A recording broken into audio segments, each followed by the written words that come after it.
أعوذ بالله من الشيطان الرجيم. بسم الله الرحمن الرحيم.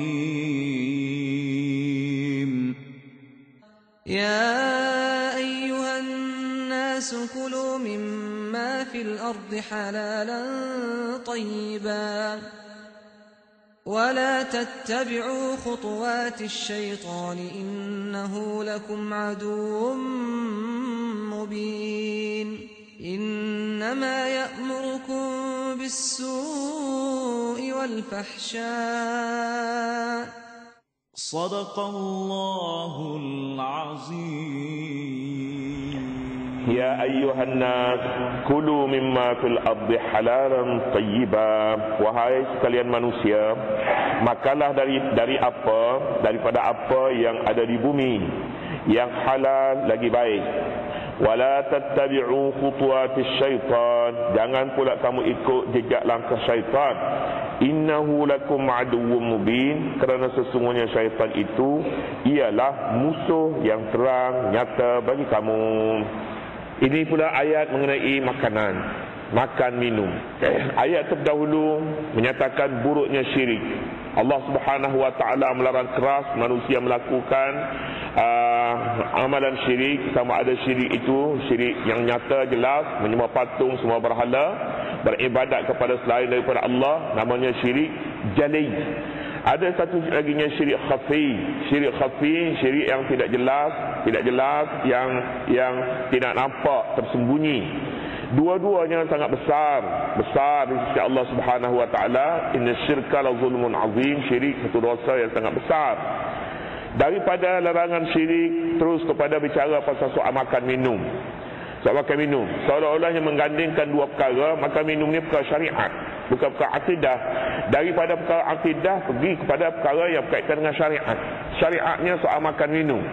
Makan minum bukan perkara kecil sebenarnya. Juga sebagaimana juga syariat akidah, perkara asas, kemudiannya asas ini hendak dibina di atasnya soal makan minum, berumah tangga, berkeluarga, dan diasaskan di atas akidah. Asas saja, tapi akidah ini akidah saja ada pada manusia, tetapi akidah ini tidak ada pengisiannya, juga tidak cukup. Salah satu daripadanya tidak cukup lah. Akidah dan syariah mesti digandingkan kedua-duanya sekali. Dalam perkara makan minum ini, Allah Subhanahu wa taala memulakan dengan nama ya ayyuhan nas, wahai manusia. Seolah-olahnya makan minum ni atas dasar manusia itu jaga manusia dia sudah cukup. Tetapi Allah Subhanahu wa taala Rahman dan Rahim, Maha Pengasih dan Maha Penyayang, ditunjuk padanya pulanya kaedah daripada syariat tentang makan minum. Padahal soal makan minum ni, kalau manusia balik kepada fitrah semula jadinya, dia berjumpa cari sini halalan tayyibah. Dia jumpa, kalau dia gunakan fitrah semula jadinya yang baik bersih, dia gunakan dia punya akal fikiran, dia gunakan kaedah-kaedah yang tidak memudaratkan dirinya, cukuplah.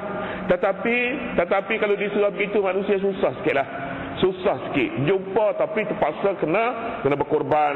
Jadi kalau begitu, wahai manusia, makanlah kamu. Ini dalam bahasa Arabnya disebutnya fa'il amr, tapi bukanlah suruh ni, wajib ni, tidak di sini ni. Makanlah kamu daripada barang yang ada di dalam bumi ini. Dalam bumi, mana yang ada dalam bumi makanannya halalan tayyibah, halal lagi baik. Kita sebut bahasa kita pun halal. Halal maknanya bukan logam halal, barang yang halal, macam tu, dan barang yang baik. Setakat itu saja dalam ayat ni. Kemudian dalam ayat lain pulanya ada lagi lah, ayat akan datang, ayat 173 nanti, menyenaraikan barang-barang yang haram. Innama harram alaikumul maitata, bangkai, waddama, darah, lahmal khinzir, daging khinzir, wa ma uhilla bihi li ghairillah, dan barang-barang yang disembelih bukan atas nama Allah. Atas nama puja pantai, puja pokok keramat, puja apa-apa saja, itu tak boleh dimakan juga. Walaupun sembelih tu baca bismillah, tapi tujuan itu untuk memuja barang. Kemudian memuja perkara yang tertentu. makanlah barang yang ada di dalam bumi. Bukanlah maknanya makan ni makan barang yang ada atas langit. Makan yang ada memang dah pun kenyataan. Kenyataannya makan, minum pun masuk samalah di sini. Barang itu halal dan barang itu tayyibah. Dalam bahasa Arabnya al-hallu, halal daripada perkataan asalnya al-hallu. Hallu ini maknanya dia lulus. Al-hallu maknanya terhurai, lepas. Lawan baginya al-aqdu makna tersimpul. Simpul ataupun barang itu kusut. Barang makanan ini dia lulus, kita makan tak sakit perut, kita makan tak pening kepala, kita makan pulanya tak jadi kacau bilau, kita makan pula barang itu selamat. Itu makna al-hallu, halal. Halal kan tali yang dia tak tersimpul terus, yang lepas bagi dia tak kusut. Itu asal maknanya al-hallu. Lawannya al-aqdu. Oleh kerana barang ni, barang makanan seolah-olahnya macam tali juga dia, tali, tapi dia tidaklah macam tu. Halal diadakan dia peraturan-peraturan yang tertentu. Peraturan ini tak boleh diubah. Allah Subhanahu wa taala jadikan tabiat benda ini dia ada tabiat yang tertentu. Manusia dia ada tabiatnya ada kejadian biologinya berbeza antara satu dengan lain. Ada benda yang boleh dimakan, ya, benda itu halal, telus, dan ada barang itu bersimpul, dia tak boleh makan.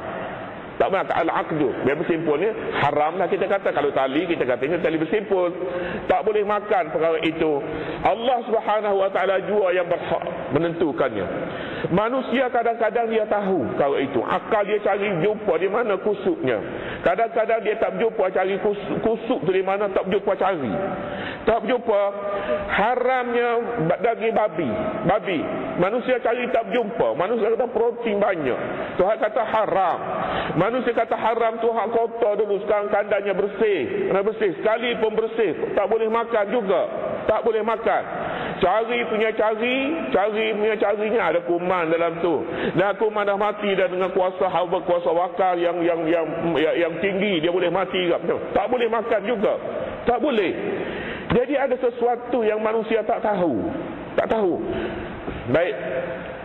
Setengah membuat analisa bahawa manusia makanan ini dia boleh memberi pesaka kepada pemakannya. Tabiat manusia berdasarkan kepada makanannya. Ya, dia makan jenis keras, tabiatnya juga keras. Makan jenis lembut, perangainya juga lembut. Rupa parasnya juga jadi lembut sebab dia makan benda-benda lembut. Dia makan benda keras, rupanya juga keras. Dia makan benda-benda minyak, mukanya juga tu jadi minyak, macam tu. Jadi minyak. Dia makan benda-benda tak ada minyak juga. Macam tu. Jadi kalau begitu, khinzir ini tabiatnya. Ini pun bagi orang mukmin tak payah carilah. Bila Tuhan larang cukuplah. Yang melarang itu khabir, yang melarang itu pencipta manusia. Wala yunabbi'uka mislu khabir. Dan tidak ada yang boleh beri kepada anda satu panduan seperti mana pakarnya. Pakarnya Allah ni dia pakar segala pakar. Cukuplah bila dia kata jangan. Kita cari doktor pakar, doktor kata tak boleh. Kita kata duk makan sama-sama tak apa, 2 butir sepagi, 2 biji sepagi telur. Sudah sebiji sudahlah seminggu. Kita kata tak apa. Tak boleh. Dia boleh jadinya hari ni tak apa, 2 hari tak apa, 5 tahun lagi baru tak boleh. Dia jadi macam tu. Semua sekali ini kita terima ayat Allah Subhanahu wa taala cakap halal dan haram. Manusia ini kadang-kadang bila dia lari daripada perintah, daripada hidayah Allah, dia meraba. Dia cari benda yang dia rasanya akal dia semua sekali. Akalnya baiklah. Imam Syafi'i ahli fiqh menyatakan barang-barang ini yang boleh dimakan, yang tak boleh dimakan, hak yang kita sebut tadi satu perkara. Tapi ada lagi yang ditapis, yang dicarinya daripada Quran, daripada hadis, maksudnya dia buat pulanya satu kaedah, satu peraturan. Barang ini kalau daripada sumbernya kotor maka kotor juga, tak boleh makan juga. Sumbernya kotor, perangainya kotor, rupanya kotor, makanannya kotor, tak boleh makan juganya. Walaupun barang itu barang baik. Dia hidupnya sentiasa dengan najis barang ni. Hidup dengan najis. Makanan asalnya bukan makanan bersih. Najis, tak boleh. Oleh kerana itulah tabiat sesuatu perkara seolah-olahnya dia program. Allah Subhanahu wa taala programkan, tetap ada programnya, kita tak boleh tukar. Dalam binatang ni, dia ada kita istilahnya benaging. Benaging ni apa dia? Binatang makan daging. Dia ada benamput. Benamput ni binatang makan rumput. Ini tak boleh. Senara dia benaging, dia duduk senara ni. Binatang makan daging seperti harimau, seperti benda-benda yang makan daging ni lah ni. Harimau, serigala dia makan daging, buaya makan daging, masuk dalam benaging. Satu lagi binatang makan rumput, kita istilahnya benamput lah. Ada ini sebenarnya ni istilah ni.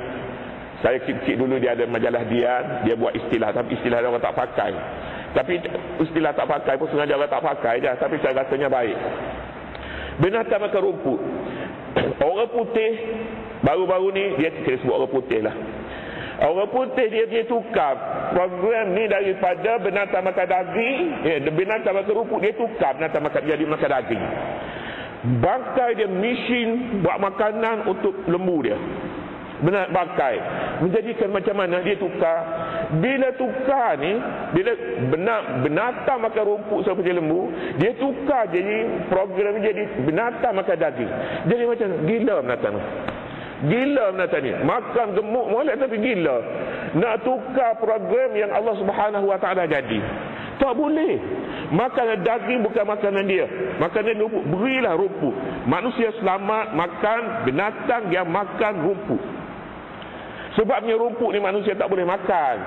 Kita tak boleh makan. Kita kirim kepada binatang tu. Dia makan dulu, kemudian kita makan dia. Selamat. Kita tak kirim melalui dia bangkai. Kita tak boleh makan bangkai, maka kita tolonglah kamu makan bangkai, aku makan kamu pula. Tak boleh. Ini tabiat yang Allah Subhanahu Wa Taala jadikan binatang itu. Manusia kacau bilau, manusia rugi. Sebab dia tak pakai pakar hak Allah Subhanahu Wa Taala beritahu kepadanya. Banyak manusia, banyak perkara jika manusia jauh daripada hidayah Allah, dia akan rugi. Tuhan kata tanasalu fa inni mubahim bikumul umama yaumal qiyamah. Beranak pinaklah kamu, beramai-ramailah kamu, beranak ramailah kamu. Aku sangat berbangga dengan ramainya umat pada hari akhirat. Setengah negeri dia nak hadkan 4 orang saja. 4 orang. Jadi negeri itu manusianya tak mahu kahwin. Tak mahu kahwin. Susah kita 4 pun tak jadi.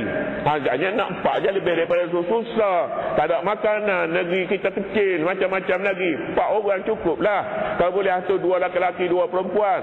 Kalau boleh atur lagi nyak pasangan tu pasangan jenis jadi cerdik, pintar, bijak-bijak. 4 orang pun jadi baik-baik semua. Tak mahu jadi 4 orang ni jadi boros saja. 1 pun tak mahu bila manusia tak mahu kahwin menerusi cara ini. Tetapi kemudian akhirnya mereka menghadapi masalah bagaimana nak rangsang supaya kahwin pula. Jauh daripada hidayah Allah, manusia akan menghadapi masalah. Manusia menghadapi masalah di mana-mana pun kita cari negeri yang bermasalah disebabkan mereka jauh daripada hidayah Allah Subhanahu Wa Taala. Dulu Presiden Amerika dia menyebutkan dia menghadapi beberapa masalah. Dalam negara kita ingatnya masalah-masalah ni ada negeri-negeri pengganas. Kenapa? Tidak. Manusia, institusi keluarga mereka yang sudah runtuh. Institusi keluarga yang sudah runtuh, meskipun mereka kayu batunya maju dari sudut kayu batu, tetapi dari sudut institusi keluarga yang sudah runtuh, mereka terliur balik tengok orang Islam, institusi keluarga mereka teratur. Mana yang teratur lah, mereka mahu balik yang macam ni. Baliklah kepada hidayah Allah Subhanahu Wa Taala kalau macam tu. Jadi oleh kerana itu, manusia ni setinggi mana sangat dia boleh berfikir. Manusia hatta makan minum pun dia tidak boleh berfikir sebenarnya apa. Mengapa arak itu haram? Arak haram kerana dia merosakkan manusia dan fungsi hidupnya. Ayat ni menyatakan, kulu mimma fil ardi halalan tayyiba. Makanlah barang yang ada di dalam bumi ini yang halal lagi baik. Halal hak untuk menghalal ini hanya Allah Subhanahu Wa Taala jua. Kalau manusia yang nak cari barang yang halal ini, carilah barang yang tidak merosakkan. Tetapi barang yang tidak merosakkan ini pun kadang-kadang akal manusia ini tak berjumpa disebabkan dia tidak begitu, tak telus dengan hidayah Allah.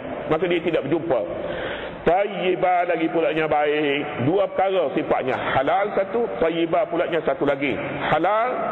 Halal plus tidak bersimpul, dia tidak merosakkan.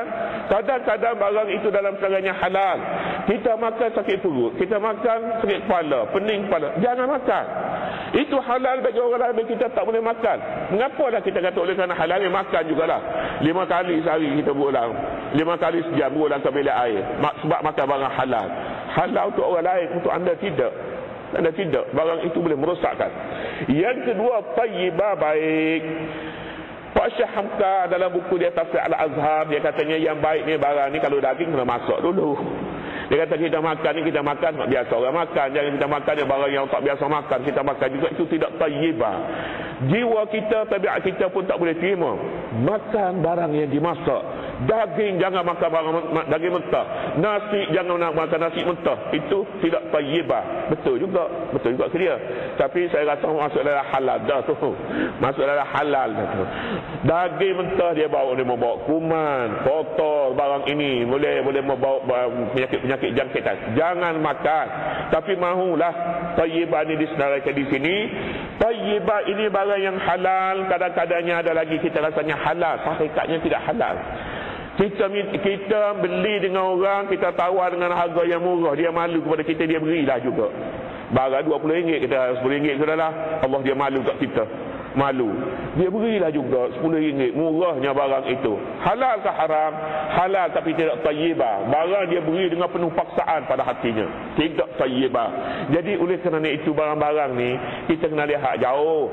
Barang yang akan makan, makanan akan memberi kesan pula kepada kehidupan kita, perangai kita, tabiat hidup, gaya hidup dan sebagainya. Dan yang paling pokok sekali, makanan yang haram menghalang daripada mustajab doa. Doa Tuhan tak terima. Saat bertanya Nabi SAW macam mana nak jadi mustajab doa, orang yang mustajab doa, Nabi kata atib mat'amak, makan barang-barang yang tayyib, bukan sangat halal, makan barang yang baik-baik, makanan bersih pula, halal pula, semua sekali. Ini masuk. Dia katanya, macam mana seorang itu boleh doanya dikabul Allah? Mat'amuhu haramun wa masrabuhu halalun fa anna yustajabulah. Makan minumnya, pakaiannya, kediamannya semuanya haram, fa anna yustajabulah. Bagaimana dia mustajab doa? Minta berkamailah Rabbana panjangnya Rabbana. Tapi daripada Rabbana tu lepas pada itunya dia banyak tidak Rabbana. Banyak tidak Rabbana tak jadi. Jadi kita mesti fahami sunnatullah di sini. Dia tidak akan terima mana-mana manusia yang menyalahi hidayatnya. Wala tattabi'u khutuwatis syaitan, dan jangan pula kamu ikut jejak langkah syaitan. Syaitan dia suka cari benda-benda yang haram. Kata tak apa, barang-barang puja syaitan, misalnya makanan benda yang haram. Ini jejak langkah syaitan. Dia merangsang manusia cari barang-barang yang tidak baik. Jangan. Syaitan dia rangsang manusia supaya mempersekutukan Allah dalam sudut akidah. Dia rangsang juga supaya kita memilih barang-barang yang tidak bersih. Barang yang tidak bersih itu bukan dari sudut lahir, dari sudut batinnya. Barang haram, barang riba, barang curi, barang rompak misalnya. Ini juga syaitan dia rangsang. Dia kata tak apa. Ada petua kata tak apa riba. Syaitan kata kita iya juga. Payah juga sekarang ni nak cari barang-barang yang tak ada riba, semuanya riba. Mulalah tu langkah syaitan tu. Langkah syaitan. Innahu lakum aduwwum mubin. Sesungguhnya syaitan itu musuh yang terang bagi kamu. Musuh ni terang. Siapanya syaitan ini? Begitulah dia dalam ayat ni, dan akan sampai pula kepada ayat barang-barang makanan yang baik-baik. Kita akan sebutnya di sana, jenama barang-barang yang boleh makan dan barang-barang yang tak boleh makan dalam senarai Al-Ta'ala, dalam senarai Nabi. Dalam senarai sekarang ni dia masuk jelati itu semua dia kata tak boleh. Dan kita nak pergi asalnya bagaimana. Dalam hadis ada senarai, dan dalam Quran juga ada senarainya, iaitu dalam beberapa hadis, beberapa ayat yang akan datang nanti. Kemudian setakat dulu, innama ya'murukum bis-su'i wal fahsya. Allah Subhanahu wa ta'ala.